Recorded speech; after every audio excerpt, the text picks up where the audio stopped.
Olá pessoal, esse é mais um Fala Carlão. Você já sabe, o Fala Carlão é sempre na prateleira de cima do agronegócio brasileiro. Fala Carlão está conversando aqui hoje direto do nosso estúdio Bradesco Fala Carlão aqui na Expo Inter 2023. E ó, gente, agora eu tenho a honra de receber aqui, meu convidado é pra lá de especial, é pra lá da prateleira de cima, como a gente fala. Eu tô falando do Alexandre Gleurer, que é vice-presidente do Conselho de Administração do Bradesco e me dá a honra da presença aqui. Alexandre, obrigado pela sua presença aqui, pela gentileza de ceder seu tempo aqui para essa prosa, viu? Eu que agradeço, cara. É um prazer estar aqui contigo. É uma pessoa que é presente nos nossos negócios, é presente no mundo do agronegócio e que tem colaborado muito em divulgar todo o trabalho que nós fazemos nesse mundo e o quão prestativo, o quão presente nós somos nesse mundo de agronegócio. Olha, aqui no Fala Carlão, o bordão mais falado aqui é que eu sempre digo que ninguém nasce vice-presidente do conselho, ninguém nasce diretor de banco, todo mundo tem uma história. Então, rapidamente, porque o senhor vai me prometer que nós vamos fazer uma outra conversa mais longa lá na Cidade de Deus, eu queria que o senhor falasse um pouquinho desses 47 anos de atuação na organização Bradesco, é isso mesmo? É isso mesmo, tem sido uma aventura. Uhum. A cada dia a gente aprende alguma coisa diferente. Entendi. Né? Eu acho que a idade e o tempo de trabalho nos dá experiência, nos dá bagagem e nos engrossa o couro para suportar as dificuldades e os desafios que a vida vai nos colocando. Né?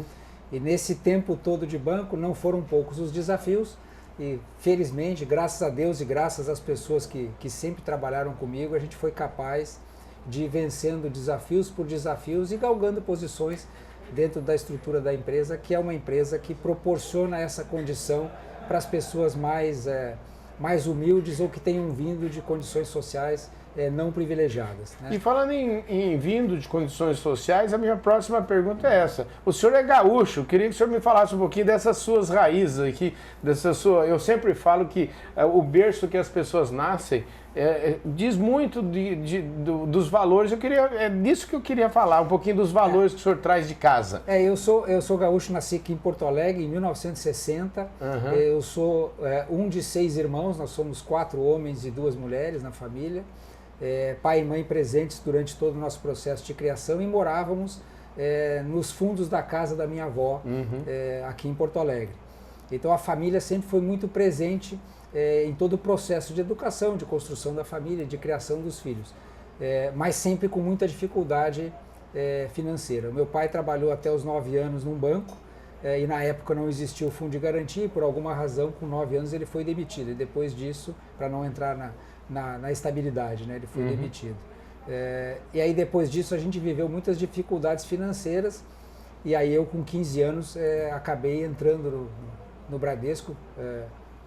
Na verdade eu tive um tio meu que me ajudou nesse processo de seleção junto ao Bradesco e eu fui admitido numa agência do Bradesco aqui em Porto Alegre e dali para frente, tanto eu como meu irmão passamos a ser aí, de certa forma, ajudar no provimento de recursos para a família, né?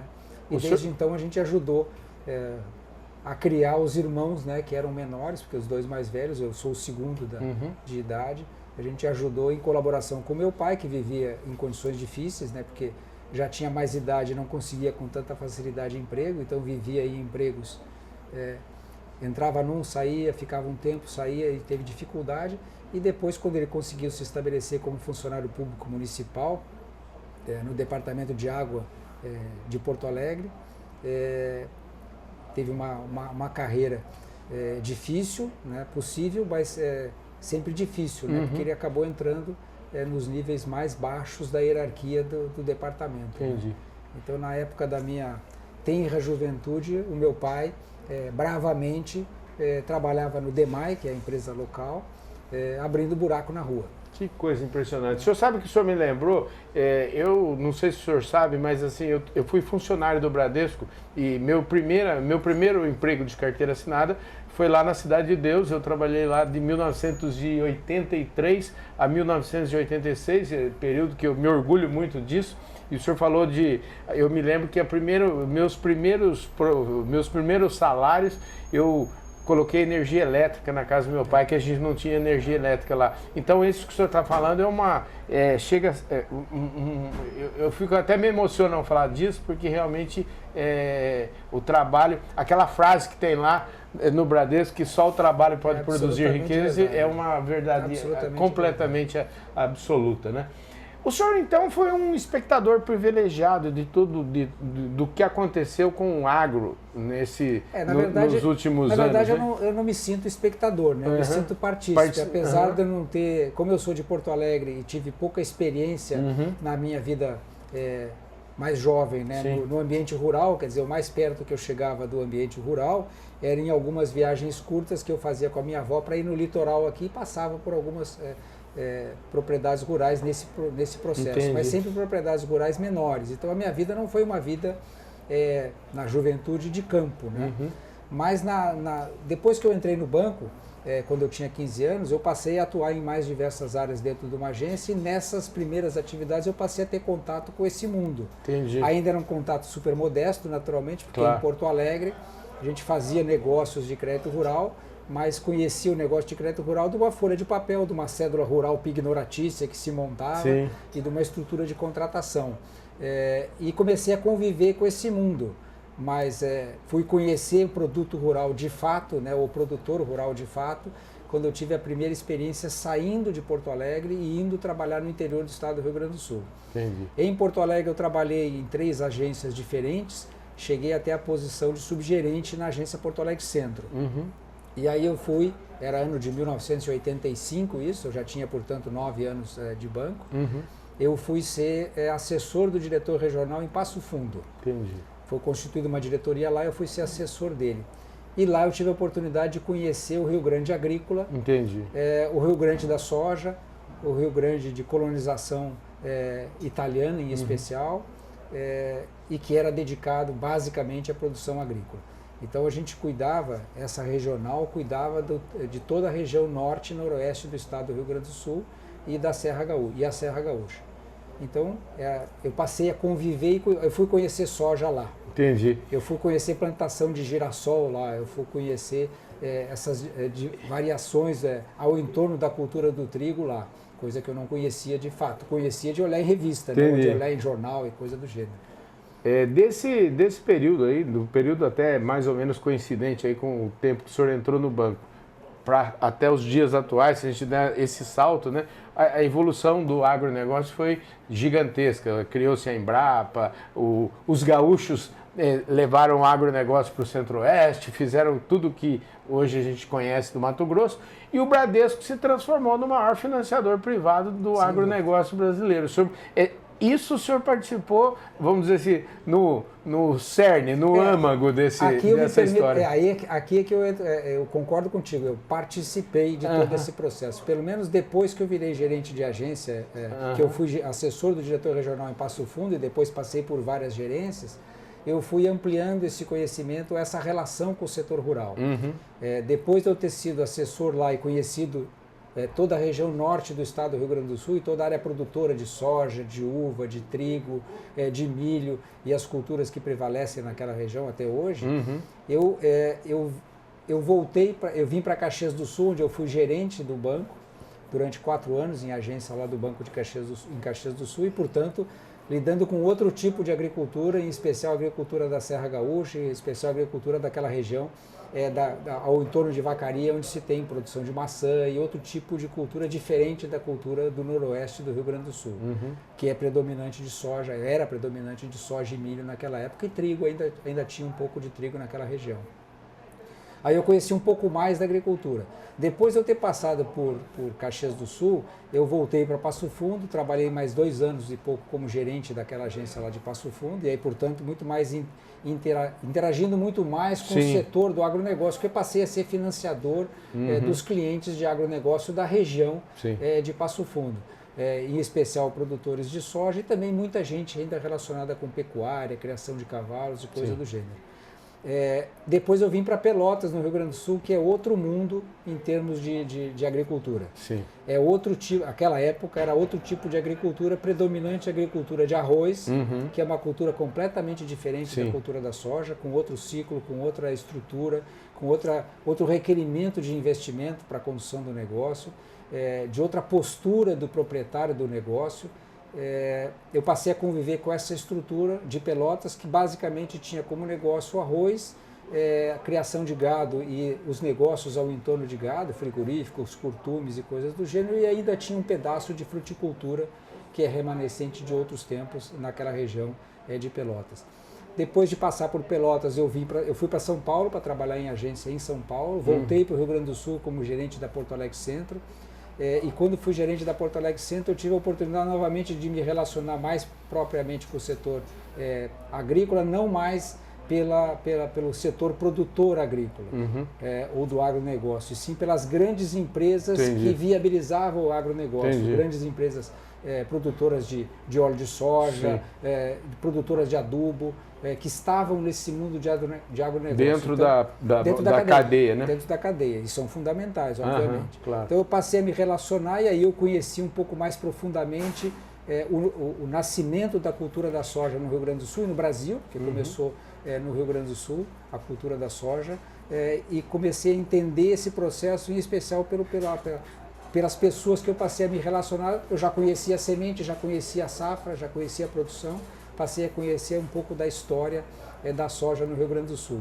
E nesses 3 ambientes que basicamente eu convivi, ou 4 ambientes, eu consegui conhecer um pouco a saga migratória que os, em especial italianos e gaúchos, fizeram a partir da agricultura no Rio Grande do Sul, né? A partir da cultura italiana e da introdução da soja no Rio Grande do Sul. E aí, depois disso, eu fui ser gerente de uma agência lá em São Paulo, da agência Nova Central, que naquela época era a maior agência do banco. E depois, eu acho que é dessa época que eu trabalhei lá, viu? Aquela que fica embaixo do Copan, do edifício Sim, Copan, eu sei qual é. E dali eu fui ser diretor regional, graças a Deus, numa região no Brasil que é ímpar para o agronegócio. Eu fui ser diretor regional em Cuiabá. Ah, que maravilha. Com sede em Cuiabá, fiquei 2 anos e meio lá, cuidando de Mato Grosso do Sul, com as suas características agrícolas, já mais desenvolvidas, já mais bem implementadas, porque já vivia ciclos de colonização mais largos, né? Em especial colonizando com a principal cultura, a cultura da soja, já naquela época, mas já bem estabelecida e bem construída. Cuidei do estado do Mato Grosso inteiro, onde também a gente tinha naquela época basicamente 2 grandes áreas produtoras, a região de Rondonópolis e a região de Sinop, que começava a se abrir no norte do estado. Vivi todo esse processo, ainda convivia o estado com outras atividades de extrativismo, como por exemplo mineração e coisas do gênero, mas a atividade preponderante já era agricultura, em outro cenário de agricultura. Enquanto que aqui no Rio Grande do Sul eu visitava propriedades com 200, 300, 400 hectares, lá eu visitava propriedades com 10 mil, 15 mil, 20 mil hectares. Verdade. É outra realidade. É outra realidade. Outra estrutura produtiva, outra forma de viabilizar o negócio. Cuidava do Mato Grosso, cuidava de Rondônia, que naquela época ainda era um estado que ainda estava sendo colonizado e que já tinha agricultura, inclusive de soja, na região de Vilhena, já entrando pelo estado de Rondônia, e cuidei do estado do Acre, que a época que eu estive lá era basicamente 2 cidades, Rio Branco numa ponta e Cruzeiro do Sul na outra ponta, na divisa com o Peru. O senhor, na verdade, a gente está tendo uma aula aqui de história aí do que é o desenvolvimento do agronegócio brasileiro. E uma aula com alguém que foi protagonista, né? Agora eu acho que a palavra correta é essa, protagonismo. E depois desse período meu de vivência na diretoria regional, que foi um lugar fantástico para trabalhar, um dos lugares que eu mais aprendi na minha carreira, porque literalmente a gente punha o pé no barro, não tinha como não. As distâncias geográficas eram absurdas, eu vivia em determinados momentos do ano com 4 fusos horários. Eu saía mais tarde de um lugar, chegava mais cedo no outro. Que legal. Era um negócio maluco. Cansei de chegar às 5 horas da manhã em casa de avião e tomar banho e ir para o serviço, porque já estava no horário de trabalhar, né? Chegava, porque saía lá de Rio Branco, no Acre, eu saía de Porto Velho, em Rondônia. E assim eu toquei esses 2 anos e meio. Eu vim para São Paulo, Fiquei um ano como diretor regional no interior de São Paulo, novamente envolvido com o agronegócio, porque cuidei um pedaço do interior de São Paulo e sul de Minas. Um agronegócio novamente diferente, muito mais pecuária do que agronegócio, do que a agricultura nessas áreas que eu atuei, mas também envolvido com o homem do campo, com o mundo do campo, né? E depois dessa minha estada no interior de São Paulo, eu fui ser diretor do Departamento de Empréstimos e Financiamento, onde estão sediadas as operações de crédito rural. Olha só que história linda. Quer dizer, o senhor tem tudo, o senhor é tudo a ver com o agro, você é tudo a ver com o agro. Essa estrutura de participação do Banco das Feiras, eu tive a oportunidade de ajudar a construir, junto com o Rocha, que é meu colega, que hoje é diretor e vice-presidente do banco, que está aqui conosco. A gente construiu essa estrutura de participações, já existia a Expo Inter, o Bradesco começou a participar da Expo Inter, que é essa feira que nós estamos aqui agora, mas nós começamos a participar de feira no Paraná, da Copavel, começamos a participar na AgriShow, que era a primeira AgriShow, o Bradesco esteve lá, fez a AgriShow no Centro-Oeste, começamos a fazer a feira em Rio Verde, chegamos a fazer a AgriShow em Cuiabá, que depois acabou não prosperando como AgriShow, e participei nesse período do DEF nessa estrutura. Ajudamos a reconstruir a operação de crédito rural, assim como outras operações dentro da estrutura do banco, num novo cenário de participação nessas feiras agrícolas. Começamos a estabelecer as relações com os grandes fabricantes de maquinário agrícola e viabilizar linhas de financiamento para poder ser colocadas dentro desse ambiente de negócios de feira. Naquele momento a gente transformou as feiras em feiras de negócios e não mais feiras turísticas, vamos dizer assim, que era uma característica anterior. Eu acho que ali o agronegócio começou a ganhar, não por conta do Bradesco, e sim por conta desse meio ambiente que se construiu. Passou a ser um ambiente de se fazer negócios. Né? Então a pessoa deixou de ir numa feira para olhar uma atividade cultural que sempre tem nas feiras e passou a ir lá também para fazer os seus negócios. Passei por essa estrutura do DEF e depois fui ser diretor do varejo, que é o que cuida da rede de agências inteira. Bom, e aí eu conheci o resto do Brasil, que eu eventualmente não conhecia. Eu conheci 100% do Brasil e conheci regiões agrícolas que são regiões de ponta hoje no agronegócio, como por exemplo a região de Luiz Eduardo Magalhães, onde nós começamos a participar da feira, que hoje é Bahia Farm Show, mas que começou lá com iniciativas semelhantes às iniciativas da AgriShow. Então, a minha relação com o mundo apesar de não ser de nascença, com o mundo do agronegócio, acabou sendo evidente por toda essa construção de carreira que eu tive. Maravilha! Aqui o senhor deu uma aula para a gente aqui. E eu acho que o senhor deu uma aula em perspectiva, uma aula prática, né? De gente que viu as coisas acontecerem, mais do que ver, o senhor participou, o senhor foi financiador disso, você tem um trabalho importantíssimo. Agora, eu queria perguntar, hoje, o senhor hoje é do conselho do banco e o senhor foi a vida toda, como o senhor falou, um homem de execução. Qual que é a diferença de mindset? O que precisa mudar na cabeça do executivo que sai da execução e vai para o conselho? E aí a pergunta que eu faria, assim, olhando agora que o senhor olhou no retrovisor e contou toda essa história tão importante que a gente já está sabendo, como é que o que o senhor olha no para-brisa agora? Como é que é o futuro? Que futuro que o senhor enxerga aqui do agronegócio e da economia brasileira como um todo, com esse olhar que o senhor tem? Eu acho assim, respondendo a primeira pergunta, as diferenças entre o mundo de execução e o mundo de estratégia, vamos dizer assim, é absolutamente diferente. Agora, é impossível exercer o mundo de estratégia, pelo menos na minha opinião, se a pessoa não tiver uma boa noção do mundo de execução. Entendi. Se ela não tiver tido a oportunidade de viver em alguma medida o mundo de execução. Entendi. Porque no limite o mundo operacional, o mundo de execução, que de fato executa as estratégias. Sim. Estratégia não serve de nada se não tiver quem a execute.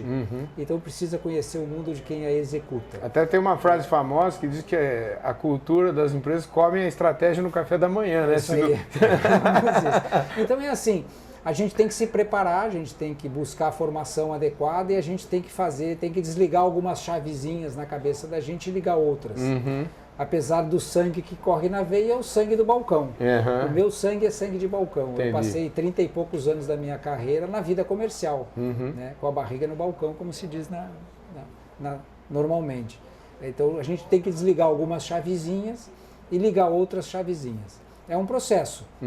Ninguém nasce pronto para nada, assim como eu não nasci pronto na hora que eu virei gerente, eu me tornei gerente depois de ter virado gerente, eu tenho me tornado a cada dia um conselheiro um pouco melhor do que eu já fui nos meus primeiros dias de conselho de administração. Hoje eu sou vice-presidente do conselho, estou vice-presidente do conselho, e essa é a minha posição e exerço lá o meu mandato dentro das minhas obrigações e limitações, procurando aprender a cada dia. Por isso estou aqui, para aprender um pouco mais com o Rio Grande, aprender um pouco mais com o agronegócio, conhecer um pouco mais desse ambiente, me atualizar um pouco, que eu acho que é um processo necessário, e te conhecer pessoalmente, que é uma pessoa famosa no negócio. Obrigado, no segmento. Obrigado por isso, viu? E com relação, só para responder a segunda pergunta, com relação ao agronegócio, ou as perspectivas do Brasil. O agronegócio virou um negócio absolutamente fundamental para a economia brasileira. É impossível a gente imaginar que o Brasil vai se inserir no mundo, ou que esteja se inserindo no mundo, sem a participação do agronegócio. O agronegócio de qualidade que se construiu nos últimos alguns anos, de qualidade, com tecnologia, com suporte, com metodologia e de padrão de primeiro mundo.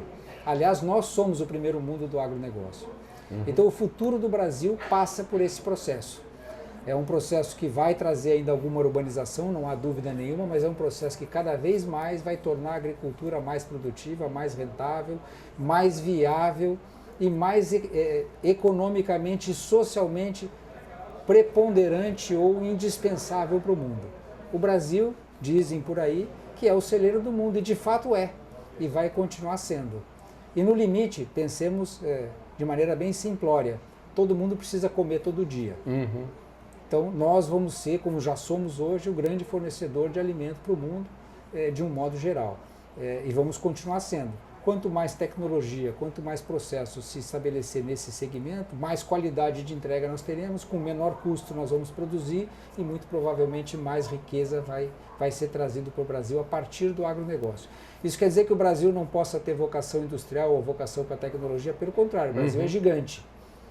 E nos centros urbanos essas tecnologias têm se desenvolvido e têm sido levadas para o campo e associadas ao negócio rural.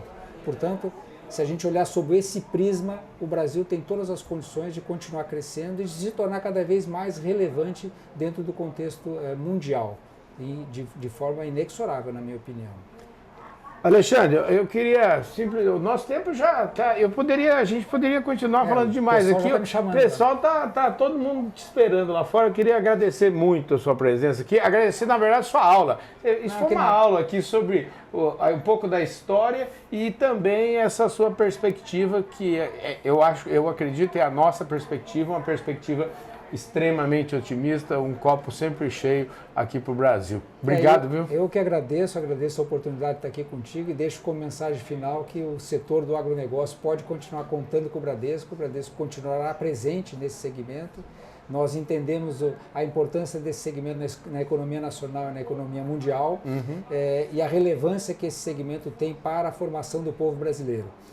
O Bradesco acredita nisso, o Bradesco é um banco absolutamente nacional, que já está no mercado há 80 anos e absolutamente comprometido com o setor agrícola, que é de onde o Bradesco se construiu. O Bradesco se construiu a partir desse tipo de atividade, participou de processos dos mais diversos de colonização do Brasil. O Bradesco foi um dos grandes financiadores da cultura do café, quando o café se expandiu para o norte do Paraná. Então, o Bradesco continua e continuará firme nesse propósito de servir o agronegócio e, obviamente, provendo ao agronegócio as condições de financiamento, de crédito, de produto, de serviço e que o agronegócio precisa. Maravilha. Esse é o nosso papel. Obrigado. Quem afirma tudo isso é Alexandre Gliher, que é vice-presidente do Conselho de Administração do Bradesco e falou, claro, com exclusividade aqui no Estúdio Bradesco Fala Carlão, exclusivamente para você que acompanha o nosso trabalho. Muito obrigado pela sua audiência. Alexandre, muito obrigado. Muito obrigado, Carlão. É isso aí, gente. E esse Fala Carlão vai ficando por aqui. Muitíssimo obrigado, um forte abraço. A gente se vê no nosso próximo programa. Valeu, gente. Fui!